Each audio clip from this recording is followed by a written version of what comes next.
सत्वेषु मैत्री गुणेषु प्रमादम्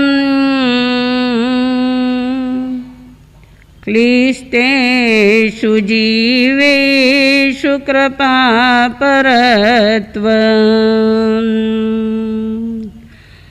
माध्यस्थभावा विपरीतव्रतो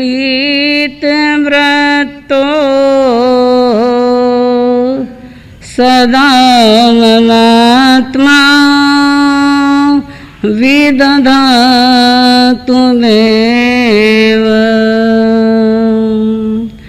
सदा ममात्मा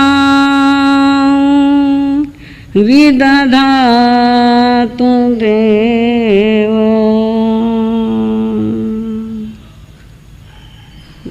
सर्वज्ञ सर्वदर्शी करुणा सागर शासनपति श्रमण भगवान महावीर स्वामी आराध्य गुरुदेव उपकारी गुरुनी मैया को श्रद्धा सहित वंदन नमन अभिनंदन।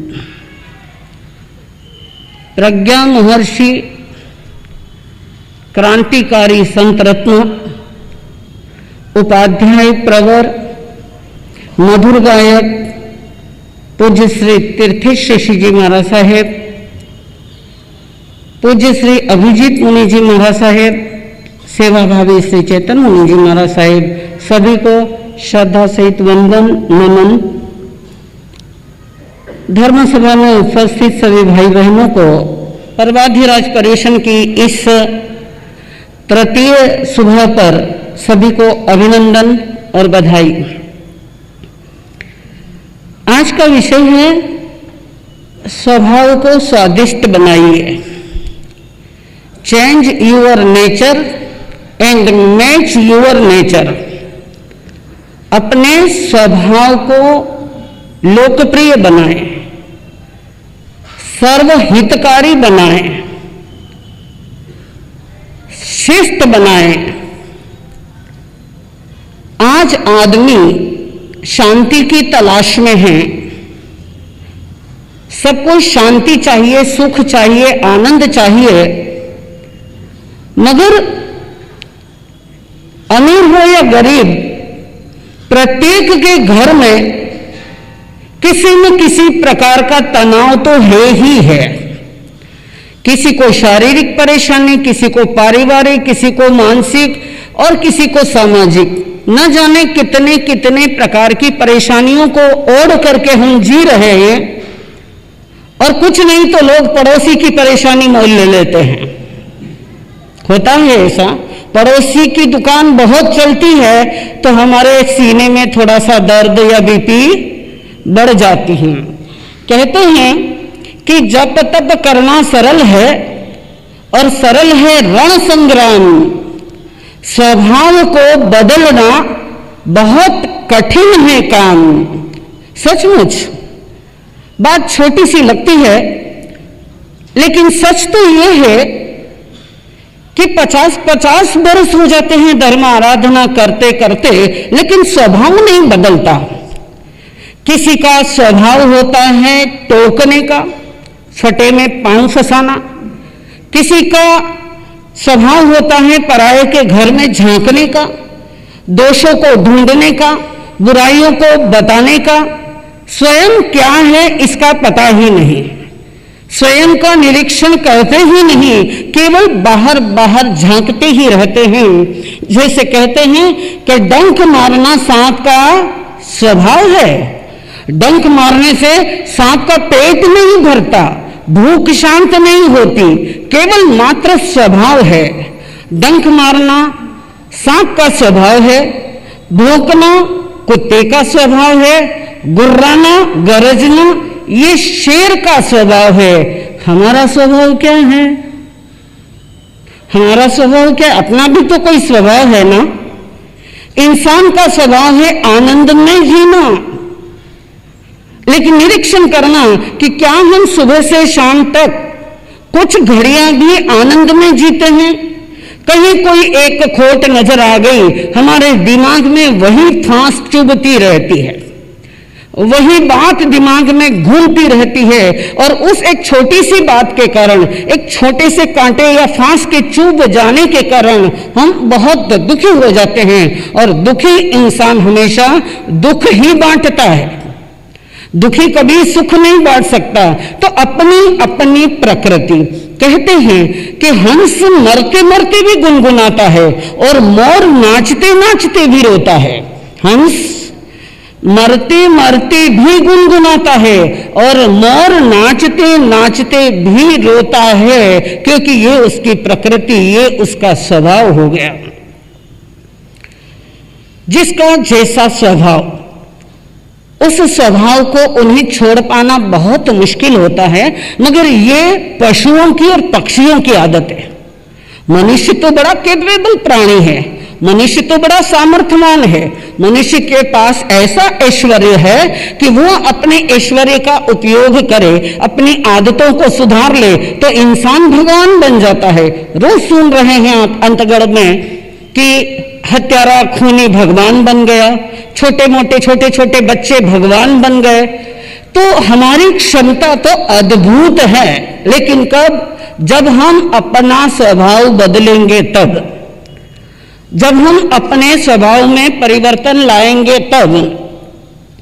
परिवर्तन लाना हमारे हाथ की बात है। कहते हैं कि धनवान बनना तो भाग्य की बात है, धनवान बनना तो भाग्य की बात है, लेकिन स्वभाव बदलना ये अपने हाथ की बात है। हम अपने स्वभाव को बदल सकते हैं। और बदला तभी तो चंडकौशिक। चंडकौशिक कौन था? सांप। बाहर से हमें सांप दिखता है और ज्ञानी से पूछा जाए कि चंडकौशिक कौन था, तो वो कहेंगे कि दुष्ट स्वभाव का परिणाम था चंडकौशिक। महाक्रोधी संत हुआ था तपस्वी, लेकिन तपस्वी होने के उपरांत भी स्वभाव में परिवर्तन नहीं आए तो संत भी शैतान बन जाता है। चंडकौशिक शैतानी का परिणाम है, चंडकौशिक क्रोध का रिजल्ट है, चंडकौशिक दुष्टता का परिणाम है। लेकिन वही चंडकौशिक जब भगवान की बात को स्वीकार लेता है तो वह चंडकौशिक देव बन जाता है। तो बंधुओं, चंडकौशिक के दोनों ही उदाहरण हमारे सामने हैं कि संत था और शैतान बन गया पूर्व जन्म में, और सांप था यानी जानवर था, लेकिन जिनवर की बात को मान करके वह भी देव बन गया। जब एक जानवर भी जिनवर की बात सुन करके बदल सकता है तो हमारी क्षमता, हमारी एबिलिटी, हमारी योग्यता उससे कई गुना ज्यादा है। सांप भी अपना जन्म सुधार सकता है, सांप भी अपना स्वभाव सुधार सकता है, सांप भी अपने आप को बदल सकता है। तो भला क्या हम अपने को नहीं बदल सकते? मगर हम कोशिश ही नहीं करते। एक बार एक टीचर ने बच्चे से पूछा कि बताओ बेटा, तुम्हारी मम्मी एक काम को 1 घंटे में करती है, तो मम्मी और दादी दोनों मिलकर के अगर उस काम को करें तो कितनी देर में हो जाएगा? आधे घंटे में। ये आपका गणित है, ये आपका गणित है। बच्चे का गणित कुछ और था। बच्चे ने कहा कि मम्मी करती है तो वो काम 1 घंटे में होता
निश्चित रूप से अपने स्वभाव को स्वादिष्ट बनाएगी, स्वभाव को पाचक बनाएगी, अपने जीवन को विशिष्ट बनाएगी और ऐसी शिष्ट विशिष्ट आत्मा निश्चित रूप से आनंद को प्राप्त करेगी। इसी मंगल मनीषा के साथ ओम शांति।